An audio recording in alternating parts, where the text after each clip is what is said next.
Hello వివస్, spider-man brand new day trailer అఫీషియల్గా release అయింది. మనం ఈ ట్రైలర్లో చాలా అద్భుతమైన క్యారెక్టర్స్, సీన్స్ని అట్టనే కొరియోగ్రఫీని చూసాం. స్పైడర్-మ్యాన్ తన కొత్త జర్నీ ఎలా మొదలుపెట్టాడనేది ఈ సినిమాలో ఉంది. అలానే కొత్త క్యారెక్టర్స్, కొత్త కాన్ఫ్లిక్ట్స్ ఉంది. మరి ఈ సినిమాలో క్యారెక్టర్, కాన్ఫ్లిక్ట్స్, ఈస్టర్ గురించి ఈ ట్రైలర్ బ్రేక్డౌన్లో తెలుసుకుందాం. Let's start the video. Trailer బిగినింగ్లో స్పైడర్-మ్యాన్ ఒంటరిగా ఒక బిల్డింగ్ మీద కూర్చొని ఎంజే నెడ్డి వీడియోని ఇన్స్టాగ్రామ్ రీల్స్లో చూస్తూ ఉంటాడు.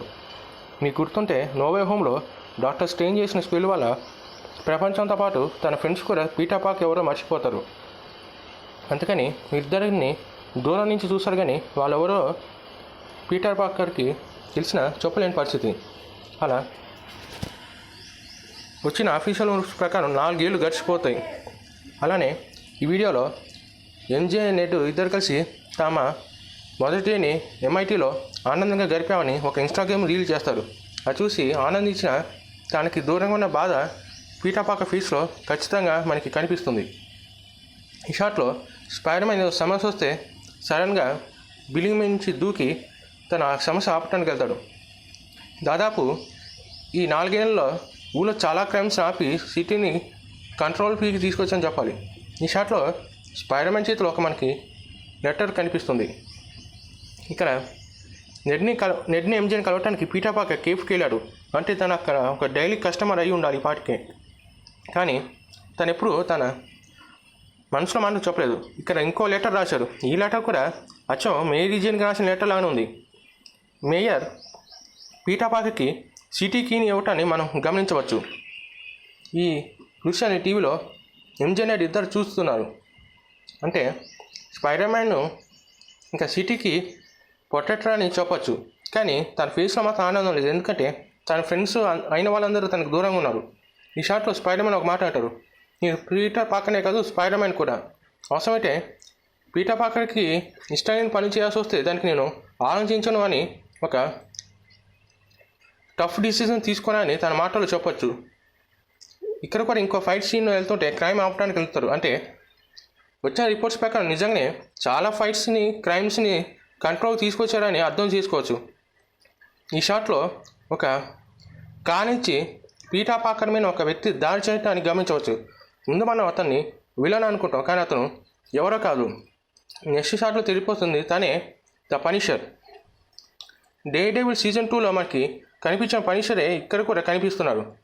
ఇక్కడ పక్కకు జరుగు స్పైడర్-మ్యాన్ అని పనిషర్ అనటాన్ని గమనించవచ్చు. అలానే స్పైడర్-మ్యాన్ కూడా ఏం చేస్తున్నావు ఫ్రాంక్, నువ్వు నన్ను కార్తో గుద్దేశావని అన్నాడు. తర్వాత పనిషర్ గన్నుతో కాల్చబోతే స్పైడర్-మ్యాన్ తనని ఆపి ఆ గన్నుని తన వెబ్ షూటర్తో బ్లాక్ చేస్తాడు. తర్వాత ఆయన కాల్స్తే తను ఎగిరి ట్యాంకర్ మీద పడతాడు. ఈ ట్యాంకర్ని ఆపడానికి స్పైడర్-మ్యాన్ ఇందాక పైనుంచి సడన్గా దూకాడు.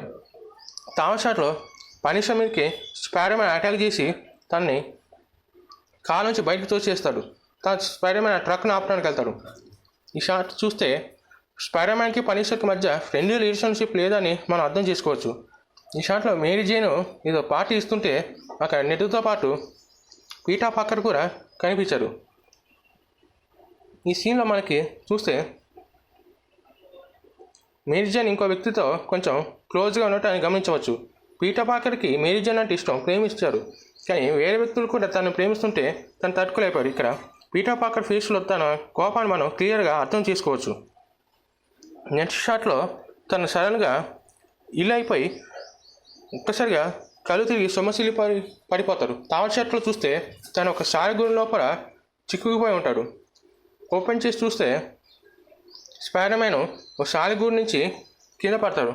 ఇంకా నిజంగా ఒక సాలెపూలుగా అనే ఫీలింగ్ కలిగింది. ఈ షాట్లో తన వెబ్ షూటర్స్ తనకా లేవు. అందుకని సడన్గా ఆ సాలెగూడు తెగిపోయి తను కింద పడిపోయే పరిస్థితి వస్తే సడన్గా తన చేతిలోంచి వెబ్ షూటర్స్ వస్తాయి. ఇది వచ్చాం సామ్ రైమీస్ ఒక ఆర్గానిక్ వెబ్ షూటర్స్ అని చెప్పాలి. అంటే తను కూడా టోబీ మెగ్వైర్ లాగా ఆర్గానిక్ వెబ్ షూటర్స్ తీసుకోవచ్చు. ఇంకా తనకి వెబ్ ఫ్లూయిడ్ కానీ ఆర్టిఫిషియల్ వెబ్ షూటర్స్ అవసరం లేదు. ఈ షాట్తో మనకి అర్థమైంది ఏంటంటే ఇంకా స్పైడర్-మ్యాన్ కూడా మ్యూటేషన్ అవుతున్నాడు. తావర్ షాట్లో తనకు జరిగేది తెలుసుకొని లేక డాక్టర్ బ్రూస్ బ్యానర్ కలవటాన్ని మనం గమనించవచ్చు. ఇక్కడ బ్రూస్ బ్యానర్ తన బాడీలో కొన్ని టెస్టులు చేయటాన్ని చూడవచ్చు.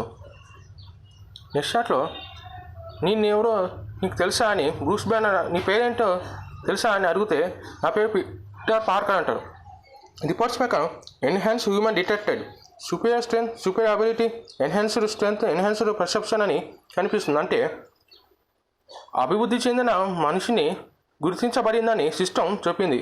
అంటే కామిక్స్ చూసిన వాళ్ళకి అలానే టీవీ షోస్ చూసిన వాళ్ళకి spider man mutated spider man అంటే ఎవరో బాగా తెలుసు. దానికి 6 చేతులు ఉంటాయి, అలానే మాన్స్టర్గా మారుతారు. జెనెటిక్ మ్యూటేషన్ స్పైడర్ మ్యాన్ ఫ్యాన్స్కి ఈ విషయం చాలామంది తెలిసిందే. అందుకని ఈ జెనెటిక్ మ్యూటేషన్ అనేది కొత్త ఏం కాదు, ఎందుకంటే చాలామంది స్పైడర్ మ్యాన్స్కి ఇది జరిగింది. తామషాట్లో ల్యాబ్ రిపోర్ట్స్ చూసి డాక్టర్ బ్రూస్ బ్యానర్ నీ బ్లడ్ ఎవాల్వ్ అవుతుంది, ఇది మంచిది కాకపోవచ్చు, నీ ప్రాణానికి ప్రమాదం అని ఒక మాట అంటారు. ఈ షాట్లో స్పైడర్ మ్యాన్ తనకు దొరికిన ఆర్గానిక్ వెబ్ షూటర్స్ని టెస్ట్ చేస్తూ ఇబ్బంది పడతాడు. తామషాట్లో మే పార్కర్ని సమాధి కలవడానికి పీటర్ పార్కర్ వెళ్తాడు. ఇలా గడిచిపోతున్న వెనకాల నుంచి ఒక బ్యాక్గ్రౌండ్ స్కోర్ ఒక మాట వినిపిస్తుంది. ప్రతి స్పైడర్కి 3 జీవితకాలు ఉంటాయి. ఒకటి అడ్వెంచరస్, ఇంకొకటి డేంజరస్, మూడోది రీబర్త్. ఇక్కడ సోఫీ టర్నర్ ఒక చీత మనం చూడవచ్చు. ఈ బోన్ చూస్తే అర్థమైంది ఆమె ఒక యాంటీ విలన్ అని, లేదంటే యాంటీ హీరో అని. ఇక్కడ సిఐఏ ఆఫీస్ మీద ఎవరో దాడి చేశారు. తామషాట్ చూస్తే ఇందాక వచ్చిన మిలిటరీ ట్యాంకరే సిఐఏ హెడ్ క్వార్టర్స్ మీద అటాక్ చేసింది. స్పైడర్ మ్యాన్ వెళ్ళి ఆ హెడ్ క్వార్టర్స్ మీద దాడి చేస్తే అక్కడ ముసలాం ఉంటుంది. ఆ ముసలాం బాడీలోంచి సడన్గా ఒక ఆత్మ లాంటిది బయటికి వెళ్ళి అక్కడున్న ఆ పోలీసు ఆ బాడీలోకి దూరుతుంది. అక్కడి నుంచి వేరే వ్యక్తి బాడీలోకి దూరుతుంది. మేబీ తను నెగిటివిటీ అయి ఉండాలి. అతనే ఈ వ్యక్తి కూడా ఏదో మాట్లాడుతున్నారు స్పైడర్ మ్యాన్తో. స్కార్పియో యొక్క ఫస్ట్ లుక్ పోస్టర్ని మనం గమనించవచ్చు. తన అచ్చం కామిక్ యాక్టివిటీ అయిన గ్రీన్ సూట్లోనే కనిపిస్తున్నాడు. తన దారికి అడ్డు రావద్దని స్పైడర్ మ్యాన్కి వాణి ఇవ్వటం కూడా మనం అర్థం చేసుకోవచ్చు. ఇక్కడ స్పైడర్ మ్యాన్ మీరు అటాక్ చేస్తున్నాడు.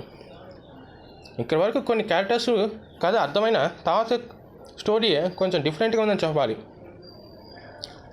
జెనెటిక్గా ముట్టైన స్పైడర్ మ్యాన్ తన కొత్త పవర్స్ని అప్డేట్ చేసుకుంటున్నారు. ఇక్కడ పనిషరు నువ్వు ఈ యుద్ధానికి గెలవలేవు పిల్లవాడా అని అంటున్నారు.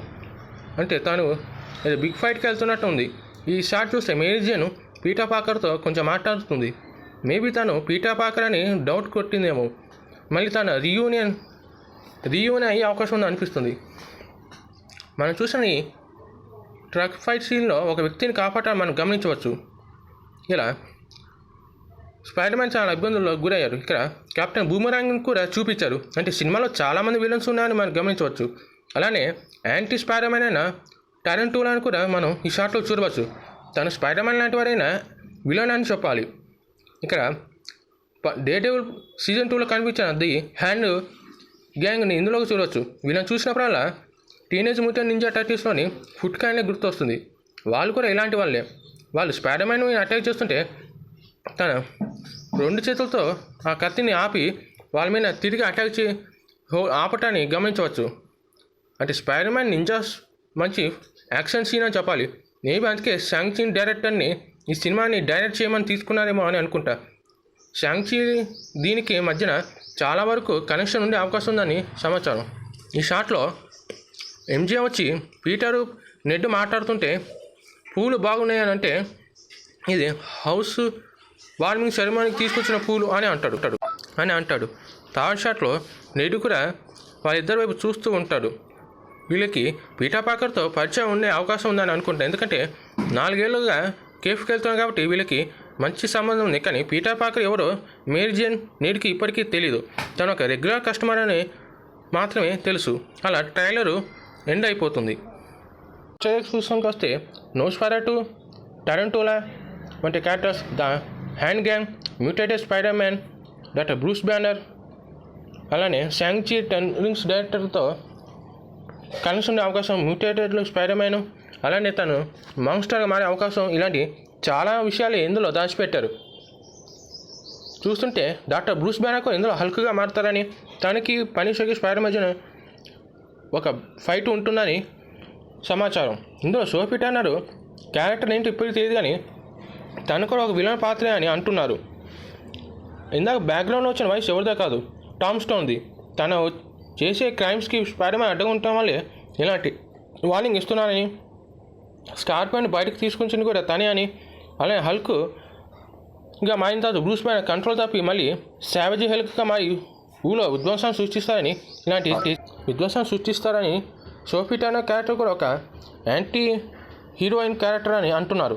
మరి ఇన్ని కష్టాలని అలానే మ్యూటేషన్ని సమస్యల్ని ఇన్సైడ్ అవుట్ సైడ్ ఇబ్బందులతో అలానే తన పర్సనల్ లైఫ్తో ఇన్ని ఇబ్బంది పడుతున్న స్పైడర్ మ్యాన్ తను ఎలా నెగ్గాడు, తన ఫ్రెండ్స్ని గెలిచా లేదా, బ్రూస్ బ్యానర్ ఎలా హెల్ప్ చేశాడు, పనిచేసే క్యారెక్టర్ ఏమిటి, మరి స్పైడర్ మ్యాన్గా తన విలన్స్ని ఎలా తుదిముట్టించాడు, పీటర్ పార్కర్గా తన ఫ్రెండ్స్ని ఎలా పొందాడు, తన జీవితం ఎలా ముందుకెళ్తుంది అనేది ఈ ట్రైలర్ బ్యాక్గ్రౌండ్ మనం గమనించవచ్చు. ఈసారి భారీ ఎత్తునే విలన్స్ తనని చుట్టుముట్టానని చెప్పొచ్చు. మరి స్పైడర్ మ్యాన్ ఎలా తప్పించుకుంటారో చూడాలి. Thanks for watching.